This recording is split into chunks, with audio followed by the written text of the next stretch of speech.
Saudara, pemberian tunjangan hari raya atau THR keagamaan bagi pekerja atau buruh merupakan upaya dalam mensejahterakan pekerja atau buruh. Ya, untuk itu diharapkan pihak perusahaan dapat melaksanakan kewajibannya sesuai dengan ketentuan yang berlaku.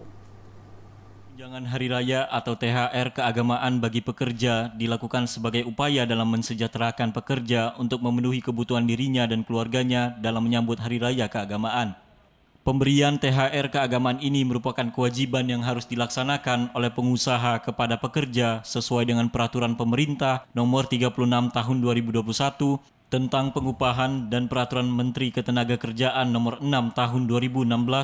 tentang THR keagamaan bagi pekerja di perusahaan. Untuk itu, Kepala Dinas Tenaga Kerja dan Mobilitas Penduduk Aceh, Akmil Hussein, berharap pihak perusahaan dapat melaksanakan kewajibannya sesuai dengan ketentuan yang ada, yakni melakukan pemberian THR keagamaan secara penuh dan paling lambat 7 hari sebelum Hari Raya Keagamaan. Tentang THR tahun 2023 mengharapkan agar pengusaha membayar sesuai tepat waktu dan sesuai dengan regulasi yang ada, sesuai dengan PP 36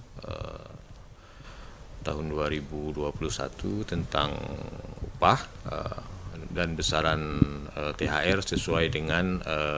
surat edaran Menteri Tenaga Kerja. Dirinya juga menambahkan akan adanya tim pengawas ketenagakerjaan terkait pelaksanaan pembayaran THR keagamaan ini dan membentuk posko Satgas Ketenagakerjaan Pelayanan Konsultasi dan Penegakan Hukum THR Keagamaan tahun 2023 di provinsi dan kabupaten kota, serta adanya sanksi yang diberikan bagi pihak perusahaan yang tidak melaksanakannya sesuai dengan ketentuan yang ada. Sesuai dengan peraturan pemerintah nomor 36 tahun 2021 tentang pengupahan dan peraturan Menteri Ketenagakerjaan nomor 6 tahun 2016 tentang THR keagamaan bagi pekerja di perusahaan,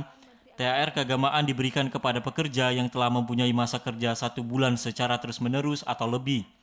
dan yang mempunyai hubungan kerja dengan pengusaha berdasarkan perjanjian kerja waktu tidak tertentu atau perjanjian kerja tertentu,